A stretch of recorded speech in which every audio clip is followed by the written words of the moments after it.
አድማጮቻችን አሁን ደግሞ በመስመር ላይ ትልቅ ስራቸው የሚታወቁት ዶክተር አበራ ሞላ ይገኛሉ። ዶክተር አበራ ሞላ በይበልጥ የሚታወቁት እንግዲህ አማርኛን ፊደላት በኮምፒውተር እንድንጠቀም በማድረጋቸው ነው። ግን ከዛ በላይ ደግሞ ጥሬ ስጋ ለመብላት የምንችለው በጤንነት እንዲቆይ የከብቶችን መድኃኒት የሰሩ ሊቅ ናቸው። ጋብዘናቸው በመስመር ላይ ይገኛሉ። ጤና ይስጥልኝ ዶክተር አበራ እንደምን አሉ? ደህና ነኝ። እንደምን አለ ሳይፎ? ደህና። እንግዲህ መቼም እኔ በአጭሩ ነው ያስተዋወቅኩት። እሱ ከፍተኛ አስተዋጽኦ አድርገዋል።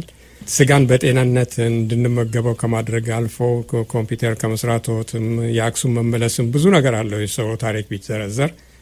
ነገር ግን ዛሬ እኔ የጋበዝኩት በቅርብ ጊዜ ያየሁት አንድ ጽሁፍ ነበረ በፌስቡክ ውስጥ።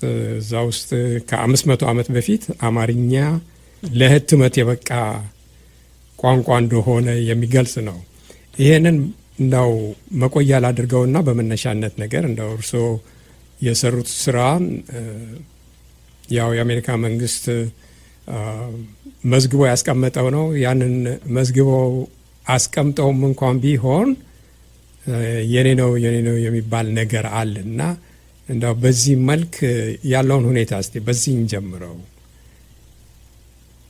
እሺ ምንድነው የሆነው? የኢትዮጵያ ፊደላችን ከሌሎች የዓለም ታዋቂ ፊደሎች ጋር የዘለቀ ቴክኖሎጂውንም ተቀብሎ ደህና ይዘናል፣ እዚህ ደርሰናል። ለምሳሌ ቅድም እንደጠቀስከው የግዕዝ ፊደላችን በዮሐንስ ጉተንበርግ የሚባል ጀርመናዊ ለመጀመሪያ ጊዜ ጽሑፍ በተንቀሳቃሽ የማተሚያ መሳሪያ እንዲሰራ ያደረገው በ1440 ዓመተ ምህረት ነው በፈረንጆቹ። ከዚያ ወዲህ ለመጀመሪያ ጊዜ ለምሳሌ ኢትዮፒክ ሳልተር የሚባለው የዳዊት መዝሙር አይነት በ1513 በግዕዝ ፊደል አባ ቶማስ ወልደ ሳሙኤል የሚባሉና ጆሐንስ ፖልከን የሚባል ሌላ ጀርመናዊ ሮም ውስጥ ለመጀመሪያ ጊዜ ጽፈውታል። ይህንን የግዕዝ እንትን በማተሚያ መሳሪያ። ይህ ስራ በጣም አድካሚ ነበር። በተለይ ፖልከን እያንዳንዱ ፊደል ቀርጾ በማያውቀው ቋንቋ ያው አባ ቶማስ ናቸው ብዙ የረዱት እና ለመጀመሪያ ጊዜ ማተሚያ መሳሪያ እንድንጠቀም ሆኗል። ከዛ ጊዜ ወዲያ ይኸውና 500 ዓመት ነው። ሌሎችም ብዙ የሰሩ አሉ ያን መጠቀም። መጨረሻም 1900 መጀመሪያ ውስጥ ኢትዮጵያ ገብቶ በዚያው መሳሪያ እየተጠቀምን ነው። ከአባ ቶማስ እና ፖልከን ፊደል ከሰሩት ሌላ ትልቅ ለውጥ የመጣው የግዕዙን ፊደል በኮምፒውተር እንድንጽፍ ስላደረኩ ነው። እና ባጭሩ ይሄ ነው። እና የሰራሁት እያንዳንዱን ፊደል በመውሰድ 7 እና 8 ቦታ በመጣጠስ ፎንት ላይ በመበተን እንደገና እያንዳንዱን በF1 F2 F3 በሚል አይነት ሰርቼ ለመጀመሪያ ጊዜ በኮምፒውተር ግዕዙን እንድንጽፍ አድርጌያለሁ። እና ስለዚህ ከዓለም እኩል መራመድ ችለናል። ይሄም ከብዙ ጣጣ ገላግሎናል ከራሱ ከማተሚያ ቤቱ ፊደል ጋር። አጭሩ ይሄ ነው የሰራሁት። ተጨማሪ ጥያቄ ከሌለ እንግዲህ በቅጥጥል ከሚጻፈው አድነውናል። እንደ ድሮ ታይፕራይተር ተጽፎ ለማለት ቅጥያ ነው። ቦታው ሊዛነፍ ይችላል ወይም ደግሞ ላይገጣጠም ይችላል። ከዛ ሁሉ ድነን አሁን በቀለጠፈው ሁኔታ እየተጠቀምንበት ነው። ልክ ነው። እሱ ሌላ ቴክኖሎጂ ነው። እሺ ይቅርታ ቀጥታ። ደህና ይሄንን አንስቼ ለመሄድ ነው። ከዛ ችግር እንዳዳኑንና አሁን በፍጥነት ሁሉንም ነገር ከሌላው ዓለም ጋራ በሚወዳደር ሁኔታ እንድንሄድ ስላደረጉን ከምስጋናም ጭምር ለመግለጽ ያለው እና አሁን ምንድነው እሱ እርሱ አሁን የተመዘገበ ነው፣ ፓቴንት አለውት እና ከጎን የሚመጡ ሰዎች ለምንድን ነው በምን አይነት አሰራርና ወይም በምን አይነት ሁኔታ ነው ስራውን እንደዚህ ለማደናቀፍ የሚሞክሩት? ዋናው ይሄ የሆነው አንደኛ ህዝቡ ስለተሰራው ስራ በሚገባ አያውቅም። እንደገና ይሄን አሁን የጠቀስኩትን የግዕዝ ፊደል የጽሁፍ ታሪክም ብዙ ሰው አያውቅም። ከዚያም በኋላ የተሰሩ ብዙ አሉ። ለምሳሌ በዚሁ በማተሚያ መሳሪያ በጉተንበርግ መሳሪያ በ1661 ጆቪ ሉዶልፍ የሚባል ጀርመናዊ አባ ጊዮርጊስ የሚባሉ ኢትዮጵያዊ ቄስ አስተምረውት ግዕዝ የላቲንና የግዕዝ ሌክሲኮን ጽፏል። እና ሌክሲኮን ማለት ልዩ ቋንቋና ልዩ ፊደል ሲሆን ነው። እንደ ዲክሽነሪ አንድ ቋንቋ አንዱን ቋንቋ ስንተረጉም ነው። ሌክሲኮን ፊደሉ 2 ሲሆን ነው። ስለዚህ የመጀመሪያውን ሌክሲኮን በዛ ጊዜ የጻፈ ሰው ነው እና እነዚህ ሰዎች ለኛ ፊደል እድገት ትልቅ አስተዋጽኦ ስላደረጉ እነሱንም ማመስገን ታሪካቸውን ማወቅ ይገባናል። ይኸው ሰውዬ ሉዶልፍ የሚባሉት በ1684 የኢትዮጵያን ታሪክ ጽፈዋል። በ1698 የአማርኛ ሌክሲኮን ጽፈዋል። 1701 መዝሙረ ዳዊትን ጽፈዋል። 1702 የግዕዝ ሰዋስውን ጽፈዋል። እነዚህ አይነት ሰዎች በግዕዝ ፊደላችን የሰሩትን በዛው ፊደል ላይ ቀጠልኩት። ይሄ ነገር አውሮፓ ያን ያህል ጊዜ ሲጠቀሙበት ኢትዮጵያኖች እነሱ እየወሰድን ተጠቀምን እንጂ ያው ጽሁፉን ተጠቀምን መጽሐፉን ተጠቀምን እንጂ እኛ ኢትዮጵያ ውስጥ ይሄ ነገር የገባው በ1908 ግድም ነው እና መጀመሪያም ቀደም ብሎ ገብቶ ነበረ በተለይ አስመራ። ግን እንግዲህ ከዛ ጊዜ ጀምሮ እየተጠቀምንበት ነው ያለው። የተጠቀምንበት ትክክለኛው የኢትዮጵያ ፊደላችን እኛ በእጃችን በብራና ስንጽፍ የኖርነው ነው እና ይሄ ቴክኖሎጂ ከ500 ዓመት በላይ የቆየ ነው እና ያንን ነው እኔ የሰራሁት። በመሐከሉ ግን ወደ ከአድዋ ጦርነት በኋላ በተለይ አሜሪካኖች ለአጼ ምኒልክ ታይፕራይተሩን ሰጥቷቸው እንግሊዝኛውን ታይፕራይተር አጼ ምኒልክ ይሄን ታይፕራይተር ጥሩ ነው ወደ ማተሚያ ቤት ከመሮጥ ግን ለመሆኑ አማርኛ አይነት አለን ወይ ብለው ቢጠይቁ እንደሌለ ስለተነገራቸው እንዲያውም አንድ 2 ሳምንት አንኮበር ሄደው እንደው ለዚች መሳሪያ አማርኛ እንዴት ይሆናል የሚል ለመሳሪያው ለመቀጣጠል የሚመች አዲስ ፊደል ሰሩ እና ያ ነገር ብዙም ስራ ላይ አልዋለም። ምክንያቱም በተለይ ኢትዮጵያ ኦርቶዶክስ ቤተክርስቲያን የፊደሉን መለወጥ አልፈለገችም። በዛ ላይ ፊደሉን መቀነስ ነበረበት እና በኋላም ይሄ ነገር ለዚህ መሳሪያ ሲባል ተብሎ ብዙ ጭቅጭቅ ነበር። አንዱ አለቃ ኪዳነ ወልድ ክፍሌ ለምን ግዕዙን ብቻ ወስደን ለአዊ አደሞ እንደ እንግሊዝኛው ባውል ለምሳሌ ማናኡ ማኢ ማኤ የሚለው እንደ ማሙ ሜ እንድንጠቀም አናረግም ብለው ሐሳብ አቅርበው እሱንም ተቃውሞ ገጥሟቸው በተለይ ከኦርቶዶክስ ቤተክርስቲያን አቀረ እና ብዙ ችግር ውስጥ ነበር። በዚህ ይሄንን መሳሪያ እንዴት አድርገን በታይፕራይተር እንጠቀም የሚል ታይፕራይተሩን እንግዲህ ለመጠቀም ትልቅ ቁም ነገር የሰሩልን ኢንጂነር አያና ብሩ ናቸው። ኢንጂነር አያና ብሩ ምን አደረጉ? በ1932 በፈረንጆቹ የእንግሊዝ ፓተንት ወስደው ፊደሎቹን ቆራርጠው መቀጣጠል ለማብቃቃት ቻሉ። ለምሳሌ ሀ ፊደል አለ፣ ሁ የለም። የመቀነስ ምልክትን አጠገቡ ማስቀመጥ ነው ቅድም እንዳልከው። አንዳንድ የሚያስቸግሩትን እነ ህ ቦታ ተሰጥቷቸው ሌሎቹን እንደምንም ወደ አማርኛ በቀረበ ጽሁፍ ወረቀት ላይ እንዲሰፍር ተደርጎ ሰሩ እና ሌላ ትልቅ ባለውለታችን እሳቸው ናቸው። ግን ይሄ የእሳቸው የሰሩት ያው ከማተሚያ ቤቱ አላደነንም። ግን ማተሚያ ቤት ሄደን መጻፍ ስለማንችል ለቢሮ ስራ በጣም ጠቅሞናል።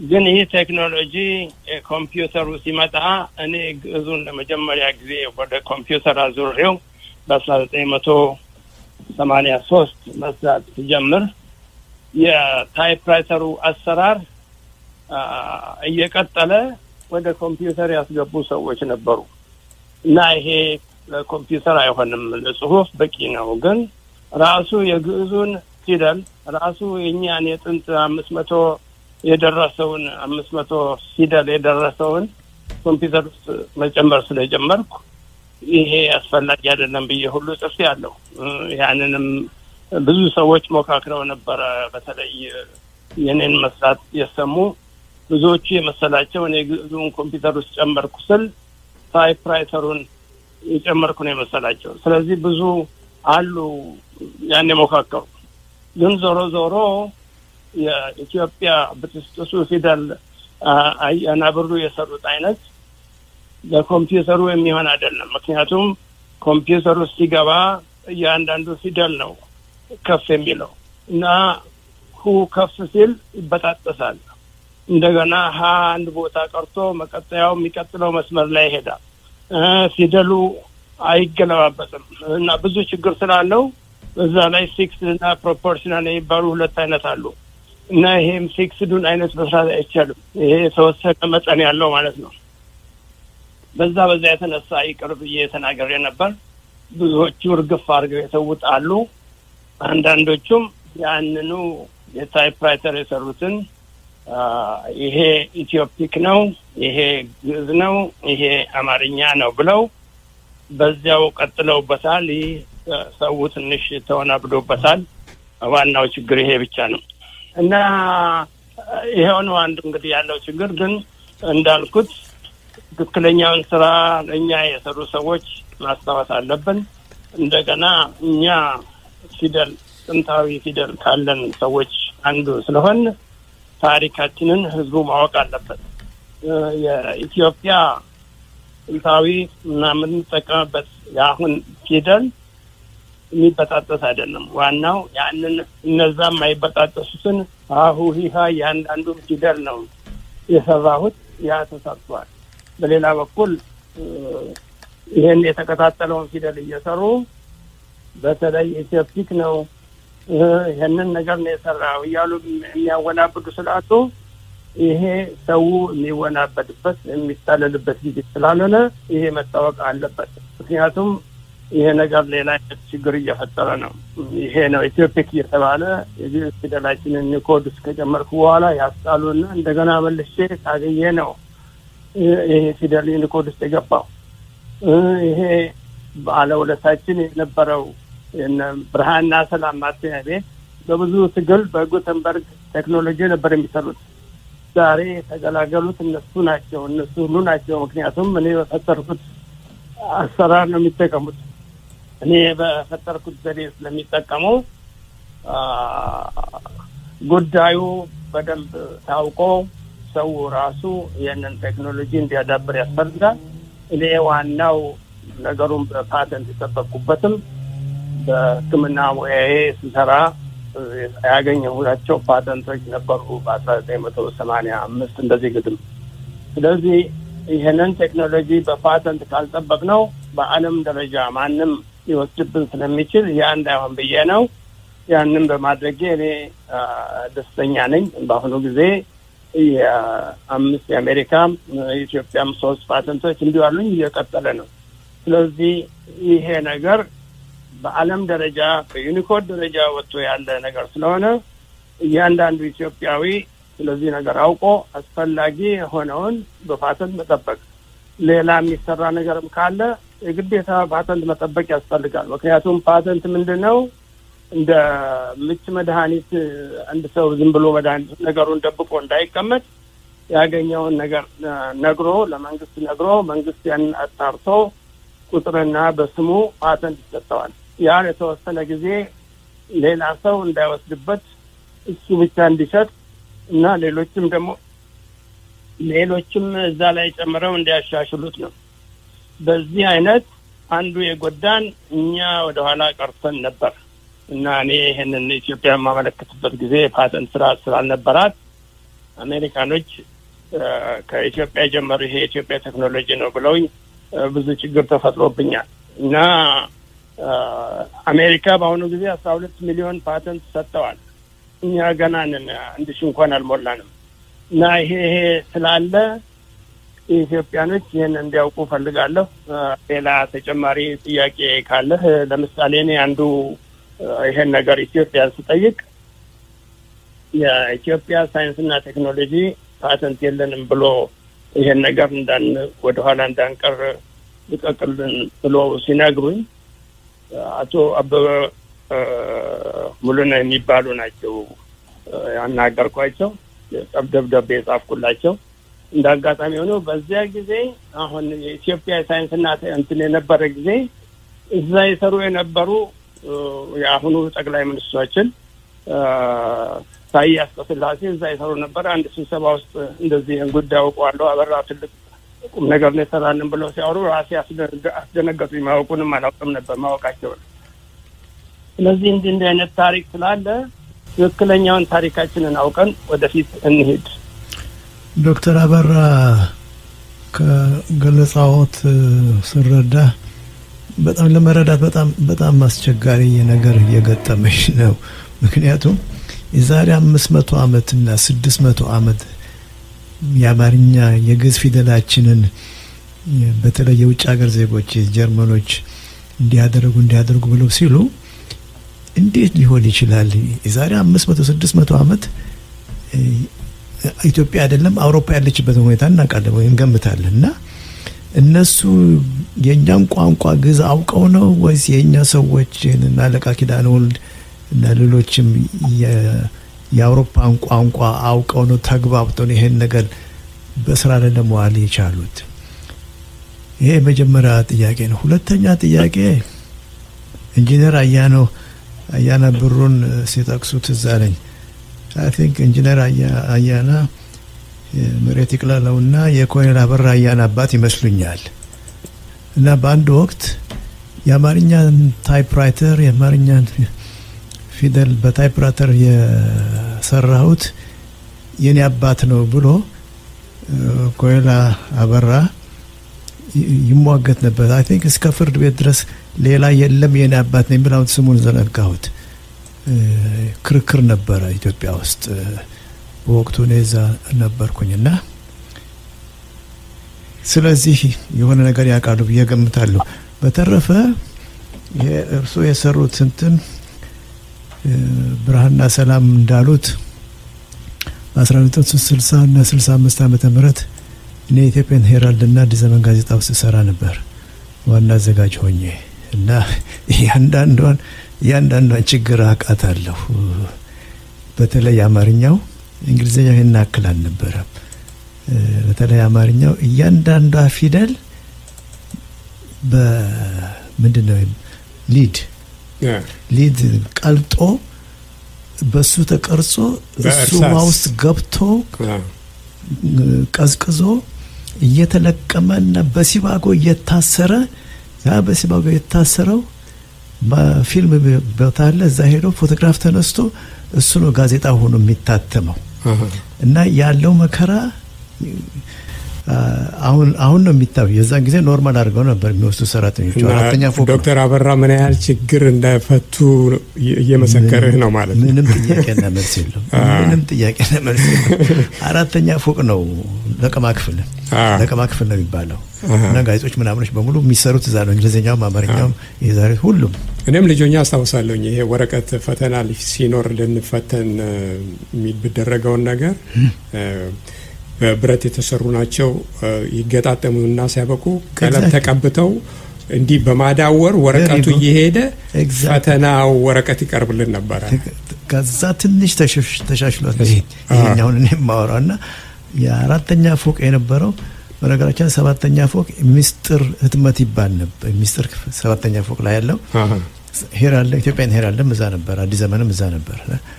ሚስጥር ምንድነው? የብሔራዊ ሎተሪ የሚታተምበት አንዳንድ ነጋሪት ጋዜጣ የሚታተምበት ምናምን እሱ የሚስጥር ክፍል ነው እዛ ነበርና የሰሩት ስራ በእውነት ለመናገር እኔ ምስጋና በምስጋና የሚታለፍ አይደለም ብዬ ነው የምገምተው። እንደው ቀደም ሲል አነሳኋቸው ሁለት ጥያቄዎች ዳሰስ ቢያደርጉልኝ ደስ ይለኛል። አመሰግናለሁ። እሺ ግን ስሙን አልነገሩኝም። መርድ በቀለ ይባላል። እሺ ከጌታቸው ጋር ወዳጄ ነው ጌታቸው ወንድሙ። እሺ ልክ ነው። እሺ እግዚአብሔር ይስጥልኝ። ምንድነው የሆነው የአውሮፓው ጉዳይ? የኢትዮጵያ ቤተክርስቲያን ቫቲካን ውስጥ ቤተክርስቲያን አላት፣ ቅዱስ እስጢፋኖስ ቤተክርስቲያን። ያ ቤተክርስቲያን ቆይ ዶክተር፣ ቫቲካን ከተማ ውስጥ ኢትዮጵያ እስጢፋኖስ የሚባል ቤተክርስቲያን አላት? አዎ። ጂሰስ፣ ይሄም ዜና ነው። እንደው ሰሞኑን በሊቀ ጳጳስ ማናቸው አዲስ የተመረጡት ሊዮ በሳቸው የተነሳ እንዲሁ ሳነብ ነበርና በምንም ተአምር እኔ ኢትዮጵያ ኢየሩሳሌም እንዳላት እናውቃለን፣ ካሪቢያኖች እንዳላት እናውቃለን። ግን ቫቲካን ውስጥ እስጢፋኖስ የሚባል ቤተክርስቲያን አለ? መቼ ጀምሮ የተቋቋመ? ይሄ እንዲያውም ሊዮን ከተነሳ ሊዮ ተነኛኑ እንደዚህ ባሉት ጳጳስ ናቸው አንዱ የረዱን። የተቋቋመው ቀደም ብሎ ነው። ዶክተር አልተሰማንም። ማን የሚባሉት ጳጳስ የረዱን ያሉት? ሊዮ የሚባሉ ናቸው። ሊዮ ስማቸው አንድ ኦኬ። የረዱት ከ14ኛ ዓመት መጀመሪያ ግድም ጀምሮ ይሄ ቤተክርስቲያን ነበር። እንዲያውም ቫቲካን በወጉ ሲቋቋም ብዙዎቹ ከቫቲካን ሲወጡ ኢትዮጵያኖችን አትንኳቸው ተብሎ ያ ቤተክርስቲያን ብቻ ነው እስካሁንም ያለው። እና ምንድነው የሆነው? እዛ ቤተክርስቲያን ከኢትዮጵያ እየሄዱ አንዳንድ ኢየሩሳሌም ደርሰው ሮም የሚደርሱ አሉ። ያ እዛ ቤተክርስቲያን ውስጥ የሚቀድሱ እዛ ቤተክርስቲያን እየኖሩ ሌሎች ኢትዮጵያኖች ሲመጡ ያው ክርስትናን የሚያስፋፉ ነበሩ።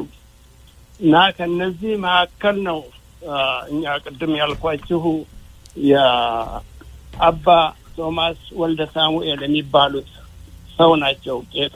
እነዛ መካከል ቄስ ይሄ ዮሐንስ ፖልከን የሚባለው ሰውዬ ቤተክርስቲያኑ አልፎ አልፎ እየመጣ ሲያይ ሰዎቹ መጽሐፍ እያነበቡ ሲቀድሱ አይቷል፣ ሲዘምሩ። ስለዚህ ጠጋ ብሎ ያን ነገር እንዴት ነው ብሎ ሲያይ ፊደሉ ሌላ ሰዎቹ ሌላ ነገሩ ከፍቶ አባ ቶማስ ግዕዝ አስተማሩት። ግዕዝ አስተምረውት ጉተንበርግ ይባል ሰው ማተሚያ ጽፏል፣ ማተሚያ መሳሪያ ሰርቷል ጀርመን ውስጥ። እና እሱም ጀርመን ነበር ፖልከን።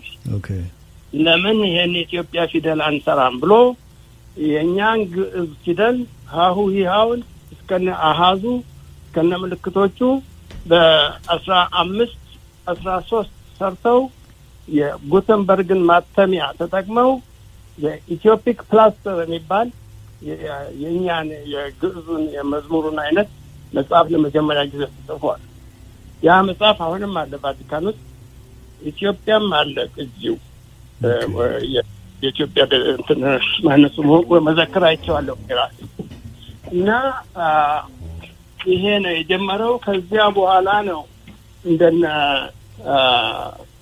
የቅድም ያልኩት ሰውዬ ፖልከን እንደገና ተመልሶ እሱ በ1661 ሌላ ኢትዮጵያ ተወዳይቶ አባ ጎርጎሪዮስ የሚባሉ እሳቸው ሮም አስተምረውት ከዚያ እንዲያውም አገሩ ጀርመን ነው፣ ጀርመናዊ ነው። ጀርመን ተመልሶ ሰውየውን ወስዷቸው ጀርመን አብረው በደንብ ግዕዙን ተምሮ በኋላም አማርኛም ሳይችል አልቀረም፣ ምክንያቱም ጽፏል በአማርኛ። እና ይሄ ሰውዬ በ1661 የግዕዝና የላቲንን ሌክሲኮን የጻፈ ሰው ነው። መጽሐፉ ዛሬ ኢንተርኔት ላይ ያለላችሁ ማንም ማየት ይችላል። እና እንደነዚህ አይነቶችን ሰዎች ታሪካቸውን ማወቅ አለበት። አዎ ልክ ነው። ወደ ያያና ብሩ አባት የማነች ጀነራል አበራ ናቸው። እነዚህ አባታቸው እንደው ኮሎኔል አበራ ፖሊስ ኮሎኔል ነበር። በትንሹ አውቃለሁ። ልክ ነው። በሌላ በኩል እሳቸው ይሄን ፓተንት ያገኙት 932 ነው። አንድ ሌላ ሰው በአመቱ ነው እንደዚህ አግኝቷል ሌላ ፓተንት። ግን ሁለቱም የእንግሊዝ ፓተንት ነው ያገኙት። ችግሩ በደንብ አላውቀውም፣ ግን በፓተንት ህግ መሰረት መጀመሪያ ያመለከተው ሰው ነው። ምክንያቱም አንዴ ፓተንቱ ከተመለከተ አንዴ ሌላ ሰው ካየው በስቱም እኔ ነኝ የሰራሁት ሊል ይችላል። ያንን መዝግበው ይችላሉ። ስለዚህ ያ ስላለ ነው። በኋላም ተዋውለው ከኦሊቬቲ ጋር ለአንድ ለ30 አመት የአማርኛው ታይፕራይተር ተሰርቷል። ግን እንግዲህ መታወቅ ያለበት የአማርኛው ታይፕራይተር እና የኢትዮጵያ ፊደል የተለያዩ ናቸው። እኔ ቀደም የሰራሁት የኢትዮጵያውን ፊደል ነው እንጂ ታይፕራይተሩን አይደለም። መስራት አክቶኝ አይደለም፣ ልዩነቱን አውቃለሁ። ሌላ የጠየቁኝ ጥያቄ ነበር። ቤዚክሊ በመሰረቱ ሁለቱ ናቸው፣ ግን በአስተያየት መልክ ያነሳሁት የዘለቀማውና የውሃ እሱ ጉዳይ ነው። ስለማቀው በወቅቱ ልክ ነው። እሱን በትንሹ ላስረዳ። እሺ የኛን ፊደል በጉተንበርግ መሳሪያ መጻፉ የኛ ብቻ ሳይሆን የአውሮፓም ችግር ነበር። የኛ ቋንቋ ለኛ ሲባል አይደለም መሳሪያው ቅድም እንዳላችሁት በሌድ ተደርጎ የቀለጠ ፊደሉ እየተሰራ እንዲደረግ ያደረገው ጉተንበርግ ነው።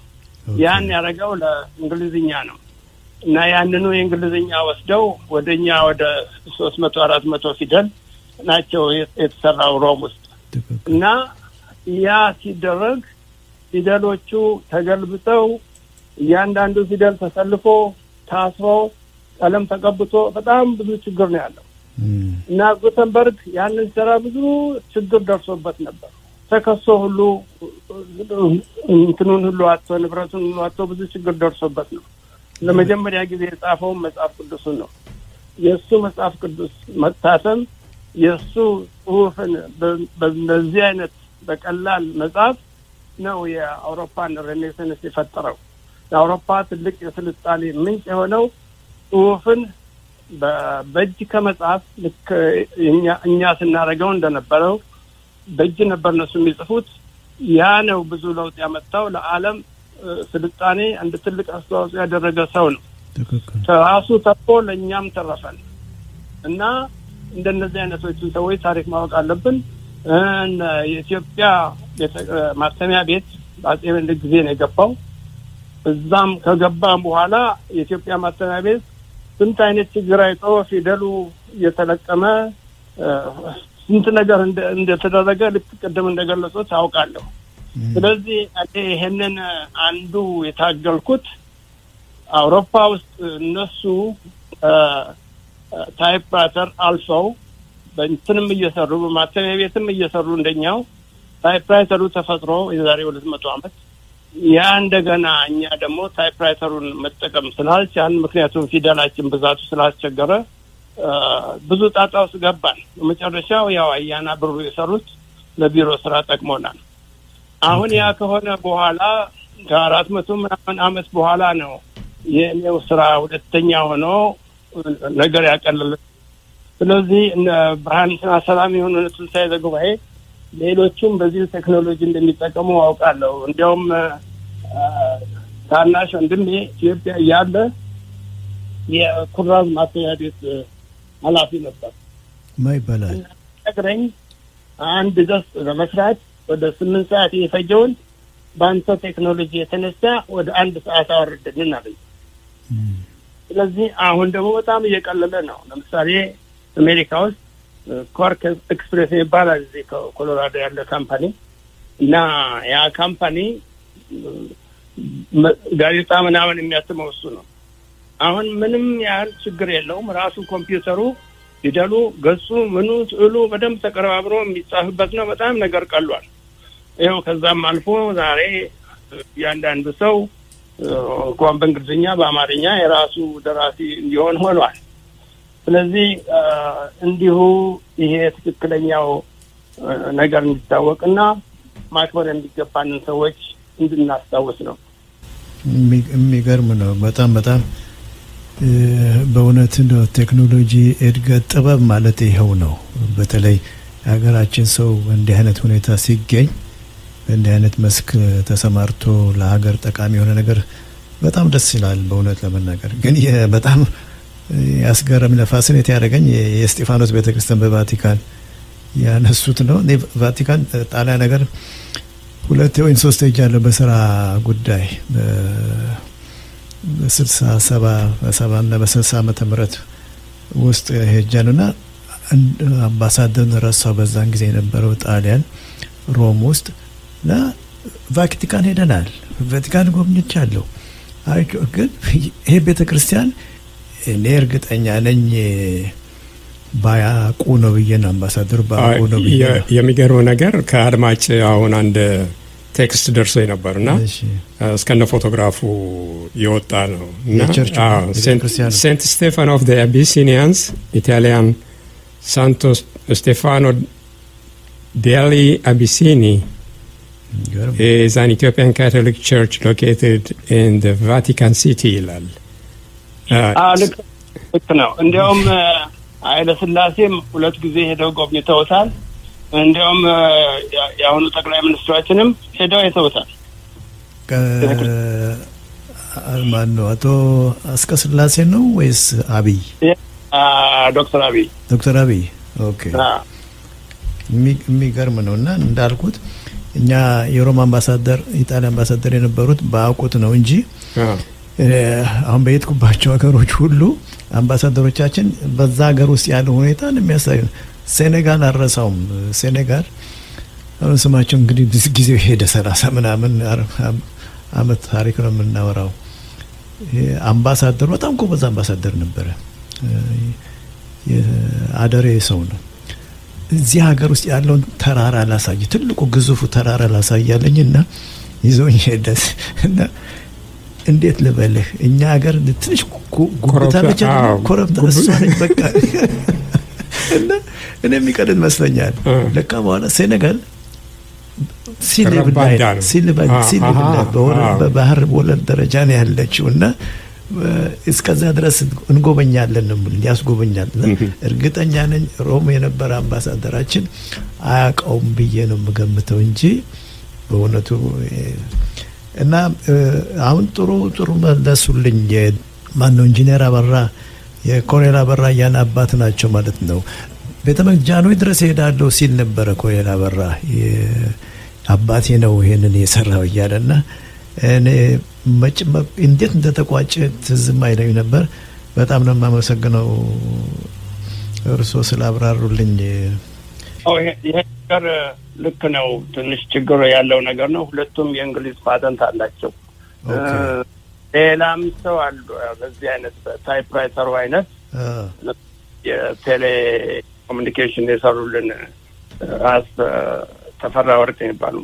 ኦኬ እና ያው እኔ የኢትዮጵያን ፊደል ትክክለኛውን መስራት እስከቻል ድረስ ከዛ በፊት በዚህ በቅጥልጥሉ አጻጻፍ ዘዴ ገፋ ቢል ኢትዮጵያኖች 3 ፓተንት አውጥተዋል በእንግሊዝ ሀገር። ታቸው ተፈራ ራስ ወርቅ በ1982 ነው ያገኙት ፓተንት። ኦኬ ስለዚህ ኢትዮጵያኖች ሌሎቻችንም ይሄ ነገር አሁን በአለም ደረጃ ስላለ የግዕዝ ፊደላችን የታወቀ ነው፣ አማርኛ የታወቀ ነው። ዩኒኮድ ውስጥ አስገብተናል። ለምሳሌ ለመጀመሪያ ጊዜ ዩኒኮድ ውስጥ ያስገባሁት አንድ ካምፓኒ ነበር እዚህ ዲጂ ፎንት የሚባል እዛ ነው ፊደሉን የሰራሁት። በፊት የሰራሁት ቢትማፕስ የሚባሉ በጣም አስቸጋሪ ነበር። ራሱ አንዱን ፊደል ለስክሪኑ ለዚህ ለኮምፒውተሩ ስሰራ 1 አመት ነው የፈጀብኝ።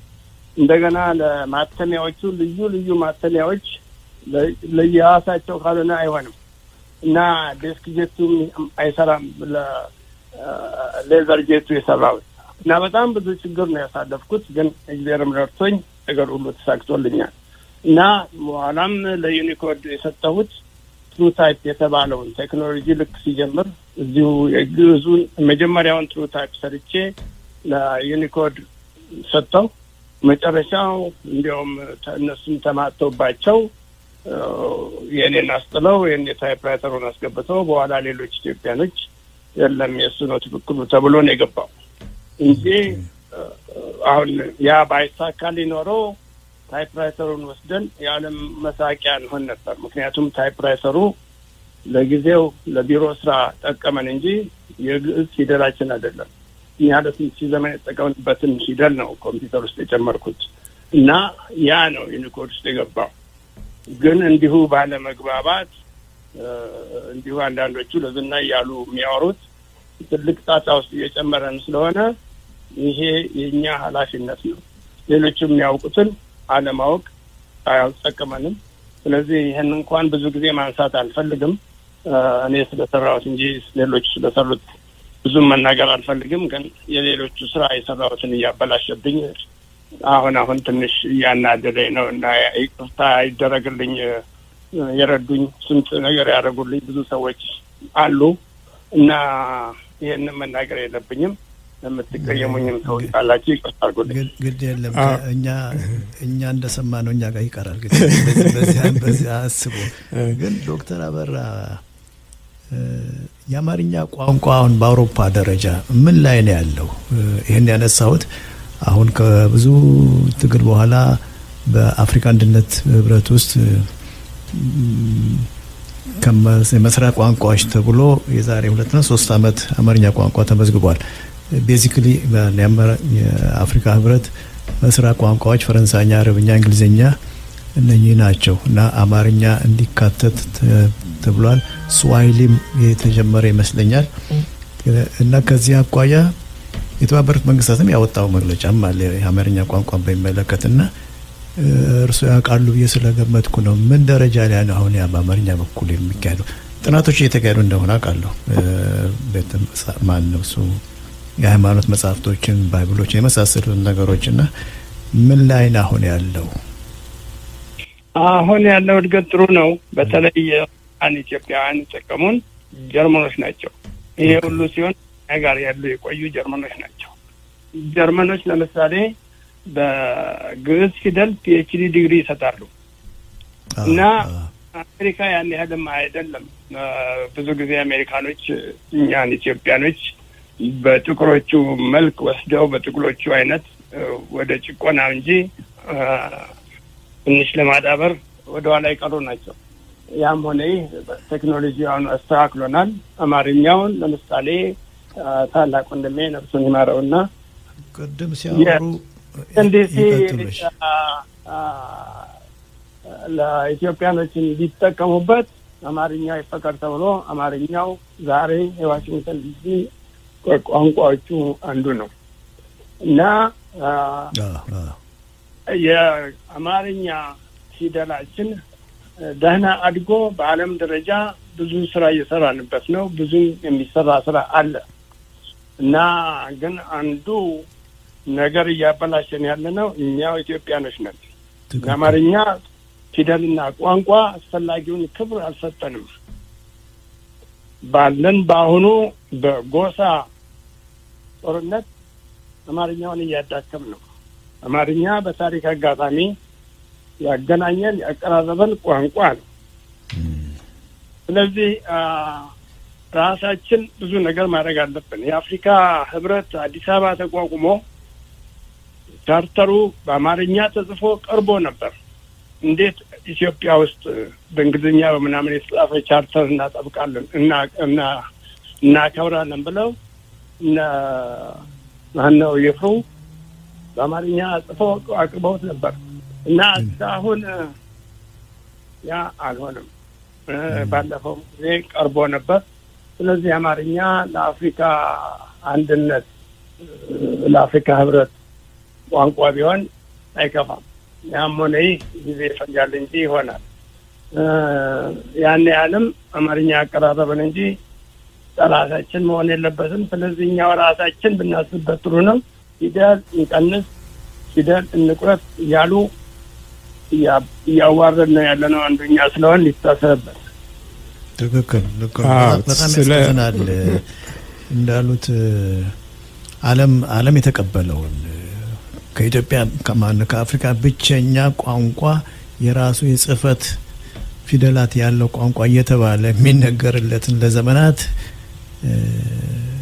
የቆየውን ቋንቋ ባለፈው ጊዜ ዛሬ 2-3 ወር ፓርላማ ውስጥ ኢትዮጵያ ብሔራዊ መግባቢያ ቋንቋ የላትም ሊኖራትም አያስፈልግም ተብሎ ፓርላማ ውስጥ በይፋ የተነገረው እና አንድ ሰው እንደዚህ ባለስልጣን ነው እሱም እስከዛሬ በህይወት የሚቆጨኝ ነገር አማርኛ መናገር ነው። በጣም የሚያሳዝን አማርኛ እንደ ሰው ተቆጥሮ አማርኛ እንደ ህይወት ነፍስ እንዳለው ተቆጥሮ ድልድይ መሆኑን መነጋገሪያውን መግባቢያ መሆኑ ቋንቋ ተረስቶ እንደ ጠላትነት ተቆጥሮ የሚቆጨኝ እሱን እየተናገረው በጣም ያሳዝናልና እንትናስ አማርኛ ከሚናገሩት ጋር አትቅጠሙ ብሎ አንድ መጽሐፍ ጽፎ ገበያ ላይ አቅርቦ ነበር። የተጻፈው ደግሞ አማርኛ ነበር። ማን ነው? በቀለ ገርባ? ነው አይደለም? ነው አባናም ያሳዝናል። ዶክተር አበራ በጣም ነው የምናመሰግነው በእውነቱ በየጊዜው በመጡ ቁጥር የሚሰጡን ትምህርት ለአድማጮቻችን የሚሰጡት መረጃ በጣም የሚደንቅ ነው። በዚህ አጋጣሚ አንድ ነገር ነው እንደው ከውስጤ ይውጣልኝ እናገረው። ዶክተር አበራ በአንድ ወቅት በ1984-85 የአውሮፓውያን ዘመን አቆጣጠር ኦክላንድ ነበርኩኝና አንዲት ኢትዮጵያዊት ከበርክሊ ዩኒቨርሲቲ ተማሪዎች ጋር አገናኘችኝ እና እነሱ አማርኛን በኮምፒውተራይዝ ለማድረግ ይፈልጉ ነበር እና አንተ አማርኛ ስለምትችል እስቲ እንዳው የሚቻል ከሆነ እርዳቸው ብላኝ ከነሱ ጋር ተገናኝተን ስራ ጀምረን ነበር እና እኔ ያው ግዕዙን እጽፍላቸዋለሁኝ ወረቀት ላይ እነሱ መስራት ጀምረው ነበር። አሁን መጨረሻ ላይ የመጣው ችግር ምንድነው? እንደመናጨ ያሉት ከሚሰጠው እንትን ውስጥ ውጪ እየወጣ እንዴት አድርገው ሊቀጥሉ እንደሚችሉት ችግር ገጥሟቸው ነበርና ልክ በዛ ላይ ያለ አንደኛው ተማሪ መረጃ ሊሰበስብ ሲል ሰሜንን ይሁን ወይ ደቡብ ካሮላይና አላስታውስም አንድ ፕሮፌሰር የአማርኛን ፊደል በኮምፒውተር ሰርቶ ነበርና አምጥቶ ይሄ ነገር ይሄውና እንደዚህ ተሰርቷልና ከዚህ ወደ እኛ መስራቱ ምንም እንትን አይለንም ብናቆመው ይሻላል ምናምን አለኝና ግን ይሄ ትክክል ነው ወይ አለኝና ሰውየው የሞከረው ሙከራነቱ ጥሩ ነው። ከተሰራው ውስጥ አንድ 80-85% ግን ፊደሉን ራሱ ፈጥሮ ነው የሰራው። አሁን ሁ የሚለው ላይ ወስደ ምን ላይ አሜሪካዊ ነው ፕሮፌሰር ነው እና ከምኑም አይገጣጠም እሱ እነኚህ አሁን ሃሁ ሲባል ሁ ላይ ጭረት መኖራን እያየ አሁን ሳድሱን ብትወስደው ህ የራሱ ቅርጽ አለው ወ የራሱ ቅርጽ አለው እሱ ግን ልክ ህ ላይ እንዳየው ሌሎችንም በሙሉ ቅርጻቸውን እየሰባበረ ምናምን አይነት ነገር ነበር ያደረገ ነበር የሞከራቸውና በዛ ምክንያት ነው የቀረው እንግዲህ እርሶ ያዩትን ችግር እኔ ያላየሁኝም ማለት ነው እዛው ውስጥ ባለመግባቴ እዛ ማደርስ ማድረግ የለም በእኔው ነበር ያኔ ሞከሩ ብዙ አሉ። አሁን ቅድም ያልከው ማነው ፉላስ የሚባሉ ሰውዬ ከኖርዝ ካሮላይና ቦክፓርድ ማስተማሪያ ብዙዎቹ የሰሩት የዚህ ቅድም ያልኳችሁ የአያና ብሩን ጥልጥል ፊደል ነው። ያ የመጣው ለምንድን ነው? የፊደል ቦታ ኮምፒውተር ውስጥ ከ33 እስከ 127 ነበር ሲጀመር። ስለዚህ የሚችለው ቦታ ከ100 ያነሰ ነው። እዛ 100 ያነሰው ላይ እንዴት አድርገን እንስራ ነው ትልቁ ችግር እሱ ነበር። እና ብዙዎቹ እየቀጣጠሉ እያብቃቁ የሚያስቸግሩትን ፊደሎች አንዳንድ ቦታ እየሰጡ ነው የሰሩት። በዚያ ላይ እንግዲህ ለወረቀት ላይ ሲያርፍ ቢያስቀይምም ጠቅሞናል። በጊዜው ለነበረን ችግር ትልቅ ፈውስ የሰጠን ሰውየውም ትልቅ ባለሙያ የጠቀሙን ናቸው። አሁን ወደ ኮምፒውተር ሲገባ የኮምፒውተር ቴክኖሎጂ ልዩ ነው። እንደገና እኔ ግዕዙን በኮምፒውተሩ የሰራሁት በሌላ አዲስ ዘዴ ነው ያደረኩት። ምንድነው? ሀ ለሃመውን አንድ ፊደል አድርጌ በኤቢሲዲ ቦታ አስቀመጥኩት። ሁሉ ሁሙን ሌላ ፎንት ላይ አስቀምጬ እዛው ኤቢሲዲ ላይ አደረኩት። በዚህ አይነት በ7 እና 8 ፎንት ውስጥ በመጨመር አንዱ ፎንት እየዞርኩ ነው እና ለምሳሌ ሃሌ የሚለውን ለመጻፍ ግዕዙን F1 እና H ብነካ ሌን ደግሞ H5 እና Lን በመንካት ሁለቱ ፊደሎች ይወጣሉ እና በሁለት መርገጫ እያንዳንዱን ፊደል ለመጀመሪያ ጊዜ በመጻፍ ነው ወደ ኮምፒውተሩ ያዞርኩት። ያንን ያሻሻልኩ ነው። በኋላ በሁለት ከመጻፍ ሳድሶቹ በብዛት የኢትዮጵያ የአማርኛ ፊደላት ሳድሶቹ ስለሆኑ ሳድሶቹን በአንድ መርገጫ ሌሎቹን በሁለት መርገጫ እያደረኩ የፓተንቶቹን ጥቅሙ ይሄ ነው። በየአይነቱ የሚያስፈልገውን ነገር ከስር እየሄድኩ እያሻሻልኩ ነው። በአሁኑ ጊዜ እያንዳንዱን ፊደል ከ3 መርገጫ ባነሰ ነው የምጽፈው፣ ሁሉንም የግዕዝ ፊደል። ይህንም ስሰራ በኮምፒውተር ብቻ አይደለም ለእጅ ስልክም ነው እና የተደረገ ብዙ ስራ አለ። ከኋላም ያለ ብዙ ድካም አለ። በዚያውም ልክ የረዱኝ ስንትና ስንት ኢትዮጵያኖች አሉ፣ ስንትና ስንት ፈረንጆች አሉ። ስለዚህ ይሄ ቀላል ስራ አልነበረም። ብዙዎቹ ጥሩ ነው አንተም እዛ በርክሊ ያንን ነገር ማቆማችሁ፣ ምክንያቱም ነገሩ የትም የሚያደርስ አልነበረም። እኔም ያን የሰራሁት አንድ ፕሮግራም አግኝቼ ነው። ምንድነው የሆነው ከግሩም ጋር ስለ አማርኛ ስናወራ እሱ ግራጁዌት እንትን ይሄድ ነበር እዚህ ኮሎራዶ እና አንድ ቀን የአረብኛ ከአንድ ልጅ ጋር ሰራም ብሎ የአረብኛ ከሰራችሁ ለምን አማርኛ አሰራም በሚል ነው የጀመርኩት። የታይፕራይተሩን ቴክኖሎጂ ኢትዮጵያ ያለው ሳስተምር አውቀዋለሁ። በስቴንስል እየተደረገ ስንት ፍዳ እያዩ ነው። አንዴ ከተሳሳተ እንደገና እየተቀባ እና እንደገና የሰራሁት አማርኛ ብቻ አይደለም። በአሁኑ ጊዜ የግዕዝ ፊደላችን ከአማርኛ ሌላ ትግርኛ፣ አገው፣ ቢለን፣ ጉራጌ፣ ገሞጎፋ፣ ዳውሮ፣ ቤንች፣ ሜን፣ ኦሮምኛ